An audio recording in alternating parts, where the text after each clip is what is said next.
Trading മീഡിയയുടെ pre market അനാലിസിസിലേക്ക് എല്ലാവർക്കും സ്വാഗതം. ആദ്യം ഗ്ലോബൽ മാർക്കറ്റ് നോക്കാം. US മാർക്കറ്റ് പോസിറ്റീവായിട്ടാണ് ക്ലോസ് ചെയ്തിട്ടുള്ളത്. ഡൗ ജോൺസ് 122 പോയിൻറ്റും S&P 42 പോയിൻറ്റും നസ്ഡാക്ക് 201 പോയിൻറ്റും പോസിറ്റീവായിട്ട് ക്ലോസ് ചെയ്തിട്ടുണ്ട്. യൂറോപ്യൻ മാർക്കറ്റും പോസിറ്റീവായിട്ടാണ് ക്ലോസ് ചെയ്തിരിക്കുന്നത്.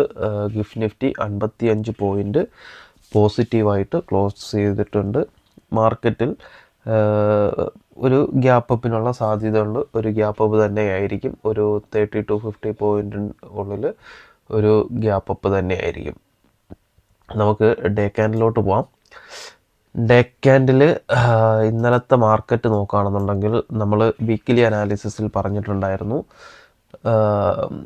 വീക്കിലി അനാലിസിസിൽ മാർക്കറ്റ് ഒരു റീട്രേസ്മെൻറ്റിന് താഴോട്ട് വരുമെന്ന് പറഞ്ഞിട്ടുണ്ടായിരുന്നില്ലേ.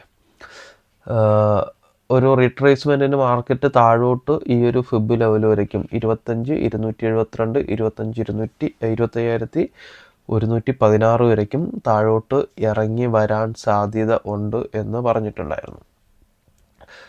ഞാൻ പറഞ്ഞിട്ടുണ്ട്, എൻ്റെ വീഡിയോയെക്കുറിച്ചുള്ള അഭിപ്രായങ്ങൾ നിങ്ങൾ കമൻറ്റിൽ രേഖപ്പെടുത്തണം. ഈ വീഡിയോ ആദ്യമായിട്ടാണ് കാണുന്നതെങ്കിൽ സബ്സ്ക്രൈബ് ചെയ്യുക. ലൈക്ക് ചെയ്താലും ഇല്ലെങ്കിലും കുഴപ്പമില്ല. വീഡിയോ ഇഷ്ടപ്പെട്ടില്ലെങ്കിൽ ഡിസ്ലൈക്ക് ചെയ്യാനും മറക്കരുത്. കമൻറ്റ് ഇടുക. അപ്പോൾ നമ്മുടെ കഴിഞ്ഞ വീക്കിലി അനാലിസിസിൽ ആരൊക്കെയോ കമൻറ്റ് ഇട്ടിട്ടുണ്ടായിരുന്നു. നല്ല കമൻറ്റാണ്. അഭിപ്രായങ്ങൾ തുറന്നു പറയുന്നതിൽ സന്തോഷം മാത്രമേ ഉള്ളൂ. എങ്കിലും ഒരു കാര്യം മനസ്സിലാക്കേണ്ടത്, ഓം ക്രീം കുട്ടിച്ചാത്ത മാർക്കറ്റ് ഇടിയട്ടെ എന്ന് പാലാഴി പറഞ്ഞു കഴിഞ്ഞാൽ ഒരിക്കലും മാർക്കറ്റ് ഇടിയത്തില്ല. ഇനി കുട്ടൂസൻ്റെ കുന്തത്തിൽ കയറി മാർക്കറ്റ് മുകളിലോട്ട് പോട്ടെ എന്ന് പാലാഴി പറഞ്ഞാൽ ഒരിക്കലും മാർക്കറ്റ് മുകളിലോട്ട് പോകത്തില്ല. ഞാൻ പഠിച്ചിട്ടുള്ള ടെക്നിക്കൽ അനാലിസിസ് വെച്ചിട്ട് ഞാൻ പ്രഡിക്റ്റ് ചെയ്യുന്നതാണ്. മാർക്കറ്റ് ചിലപ്പോൾ താഴെ വരില്ല. വന്നാലും ഇല്ലെങ്കിലും നിങ്ങൾക്ക് വിമർശിക്കാം. അല്ലാണ്ട് പാലാഴി മാർക്കറ്റിനെ പിടിച്ച് എപ്പോഴും താഴെ വലിച്ചിട്ടുകൊണ്ടിരിക്കുന്നു ഒരിക്കലും പാലാഴി പറഞ്ഞു കഴിഞ്ഞാൽ മാർക്കറ്റ് ഇടിഞ്ഞു വരത്തൊന്നുമില്ല. അപ്പം ആ ഒരു കാര്യം ഈ ചിലരെങ്കിലും ഒന്ന് ശ്രദ്ധിക്കുന്നത് നന്നായിരിക്കും. എനിക്ക് വേണമെന്ന് പറഞ്ഞിട്ട് മാർക്കറ്റിനെ ഇടിച്ച് താഴെ ഇടാൻ വേണ്ടിയിട്ട് ഞാൻ പറയുന്നില്ല മാർക്കറ്റ് ഇടിയുമെന്ന് പറഞ്ഞിട്ട്. ടെക്നിക്കൽ അനാലിസിസ് വെച്ചിട്ട് മാർക്കറ്റ് ഒരു സ്വിങ്ങിന് ഇറങ്ങി വരാൻ സാധ്യത വളരെ കൂടുതലാണ്. വരികയാണെങ്കിൽ ഇവിടം വരെ എത്തും. 25,254 25,134 വരയ്ക്കും മാർക്കറ്റ് ഇറങ്ങി വരാനോ അല്ലെങ്കിൽ ഈ ട്രെൻഡ് ലൈൻ വരയ്ക്കും മാർക്കറ്റ് ഇറങ്ങി വരാനോ സാധ്യത ഉണ്ട് എന്നാണ് പറഞ്ഞത്. മാർക്കറ്റ് മുകളിലോട്ട് കയറി പോകുന്നതിൽ വളരെയധികം സന്തോഷമേ ഉള്ളൂ. ഞാനും മ്യൂച്വൽ ഫണ്ടിലും സ്റ്റോക്കുകളിലൊക്കെ ഇൻവെസ്റ്റ് ചെയ്തിരിക്കുന്നതാണ്. അപ്പം മാർക്കറ്റ് മുകളിലോട്ട് കയറിപ്പോയി കഴിഞ്ഞാൽ എനിക്കും സന്തോഷം മാത്രമേ ഉള്ളൂ. അപ്പം ഇത്തരം കമൻറ്റുകൾ വീണ്ടും ആവർത്തിക്കുക, സ്വാഗതാർഹമാണ്. നിങ്ങളുടെ അഭിപ്രായങ്ങൾ എന്ത് തന്നെയായിരുന്നാലും അത് മുഖവിലേക്ക് എടുക്കും. പക്ഷേ ഞാനാണ് മാർക്കറ്റിനെ ഇടിച്ച് താഴ്ത്തി ഇടുന്നതെന്നൊന്നും നിങ്ങൾ കരുതരുത്.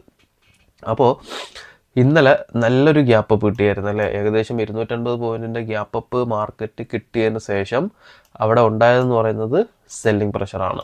ഗ്രീൻ ക്യാൻഡിൽ റെഡ് ക്യാൻഡിൽ കണ്ടു കഴിഞ്ഞാൽ അറിയാം, ഫുള്ള് സെല്ലിംഗ് പ്രഷറായിരുന്നു. End of the day market ഏറ്റവും ബോട്ടത്തിൽ വന്നിരുന്നു. ഗ്യാപ്പ് ഫില്ലിംഗ് എല്ലാം കഴിഞ്ഞിട്ട് ഒരുപാട് പേര് ഇന്നലെ ഒരു ഓൾ ടൈം ഹൈ ക്രിയേറ്റ് ചെയ്യുമെന്ന് പ്രതീക്ഷിച്ചതാണ്. പക്ഷേ മാർക്കറ്റ് ഓപ്പൺ ചെയ്ത് ചെറിയൊരു ഹൈ കൊടുത്തിട്ടാണ് മാർക്കറ്റ് താഴോട്ട് വീണത്. വീക്കിലി ക്യാൻഡിൽ ഇതിപ്പം ഇന്ന് വെള്ളിയാഴ്ചയാണ്. ഇന്നൂടെ കഴിയുമ്പോഴത്തേക്കും വീക്കിലി ക്യാൻഡിൽ ഫോം ചെയ്യും. വീക്കിലി ക്യാൻഡിൽ നോക്കിക്കഴിഞ്ഞാൽ അറിയാം, ഒരു ടോപ്പിൽ ഫുള്ള് സെല്ലിംഗ് പ്രഷറുള്ളൊരു ക്യാൻഡിലാണ്. അപ്പോൾ ഈ വീക്കിലി ക്യാൻഡിൽ ചിലപ്പോൾ ഇന്ന് ക്ലോസ് ചെയ്യുന്നത് ചിലപ്പം ഈ വീക്കിലി ക്യാൻഡിൽ ഒരു റെഡ് ക്യാൻഡിലാകാൻ സാധ്യതയുണ്ട്. ഇതിപ്പം ഗ്രീൻ ക്യാൻഡിലാണ്. താഴെ നിന്ന് ചെറിയൊരു ബൈയിങ് പ്രഷർ ഉണ്ടായിട്ടുണ്ട്. പക്ഷേ മുകളിലത്തെ വിക്ക് നോക്കുകയാണെന്നുണ്ടെങ്കിൽ സ്ട്രോങ് സെല്ലിംഗ് പ്രഷറാണ്. ചിലപ്പോൾ വീക്കിലി ക്യാൻഡിൽ ഒരു റെഡ് ക്യാൻഡിലാകാൻ സാധ്യത വളരെ കൂടുതലാണ്.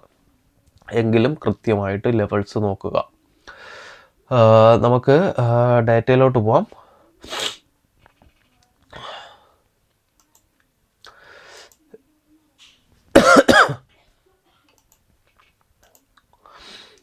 മാർക്കറ്റ് എങ്ങോട്ടേക്ക് പോകുന്നു? ഒരു മിനിറ്റ്. ഡേറ്റ എവിടെയാ?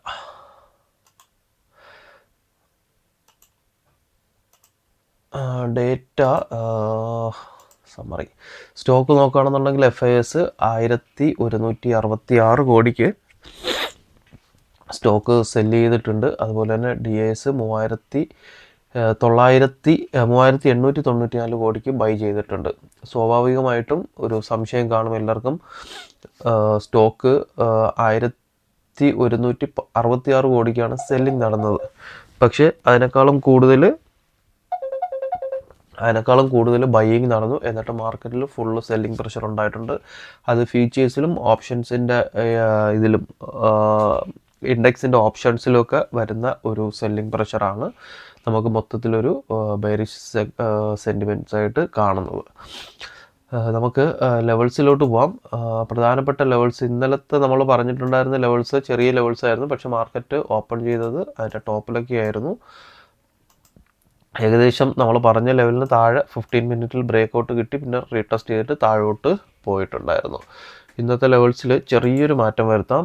ഈ ഒരു ലെവൽ 25,980 നമ്മൾ പറഞ്ഞിട്ടുണ്ടായിരുന്നത് 25,997, 26,000 വയ്ക്കുക. 26,000 15 മിനിറ്റിൽ മുകളിലോട്ട് ബ്രേക്കൗട്ട് കിട്ടുകയാണെന്നുണ്ടെങ്കിൽ 15 മിനിറ്റിൽ ബ്രേക്കൗട്ട് കിട്ടുകയാണെന്നുണ്ടെങ്കിൽ മുകളിലോട്ട് എൻട്രി നോക്കാം. ടാർഗറ്റ് വരുന്നത് ഇന്നലത്തെ ഹൈ തന്നെയാണ് 26,100 ടാർഗറ്റ് വയ്ക്കാം. 26,100 ബ്രേക്കൗട്ട് കിട്ടുകയാണെന്നുണ്ടെങ്കിൽ പിന്നെ വരുന്ന അടുത്ത ലെവൽ എന്ന് പറയുന്നത് 26,190 26,190 മുകളിലോട്ട് ഈ രണ്ട് ലെവൽസ് ആണുള്ളത്. 26,000 മുകളിലോട്ട് ബ്രേക്കൗട്ട് കിട്ടിയാൽ 26,100. താഴോട്ടുള്ള ലെവൽസ് എന്ന് പറയുന്നത് 25,790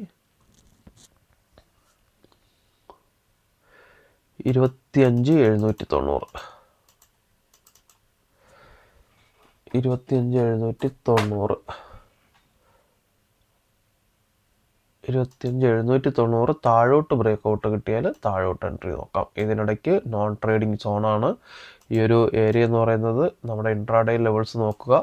എങ്ങോട്ടെങ്കിലും ബ്രേക്കൗട്ട് കിട്ടുകയാണെങ്കിൽ മാത്രം, കാരണം ഇതൊരു കൺസോളിഡേറ്റ് ചെയ്ത ഏരിയ ആണ് 2 ദിവസം. അപ്പോൾ ഇതിനിടയ്ക്ക് ചിലപ്പോൾ മാർക്കറ്റ് കൺസോളിഡേറ്റ് ചെയ്യാൻ സാധ്യതയുണ്ട്. കൺസോളിഡേറ്റ് ചെയ്യുകയാണെന്നുണ്ടെങ്കിൽ വരും ദിവസങ്ങളിൽ ഇവിടെ നിന്ന് വീണ്ടും ഒരു ഫോളിലോട്ട് പോയേക്കും. ഇത് ബ്രേക്കൗട്ട് കിട്ടിയാൽ താഴോട്ട് ബ്രേക്കൗട്ട് കിട്ടുകയാണെന്നുണ്ടെങ്കിൽ നെക്സ്റ്റ് ലെവൽ വരുന്നത് 25,700 ഫസ്റ്റ് ടാർഗറ്റ്. സെക്കൻഡ് ടാർഗറ്റ് 650 പഴയ ലെവൽസ് തന്നെയാണ്. അപ്പോൾ ഇത്രയൊക്കെയാണ് 15 മിനിറ്റിൽ മെയിനായിട്ട് നോക്കേണ്ട ലെവൽസ്. നമുക്ക് ഇൻട്രാഡേ ലെവൽസിലോട്ട് പോവാം. ഇൻട്രാഡേ ലെവൽസിൽ വൈഡ് CPR ആണ് വരുന്നത്. ഏകദേശം 25,922 തൊട്ട് 983 വരയ്ക്കും. ഏകദേശം 60 പോയിൻ്റ് CPR ആണ്. ഇതൊക്കെ പഴയ ഇന്നലത്തെ ലെവൽസാണ്. നമ്മൾ ഇന്നലത്തെ പ്രീ മാർക്കറ്റിൽ ലെവൽസ് തന്നിട്ടില്ലായിരുന്നു. ലൈവ് മാർക്കറ്റിൽ തരാമെന്ന് പറഞ്ഞിരുന്നത് ആ ലെവൽസായിരുന്നു.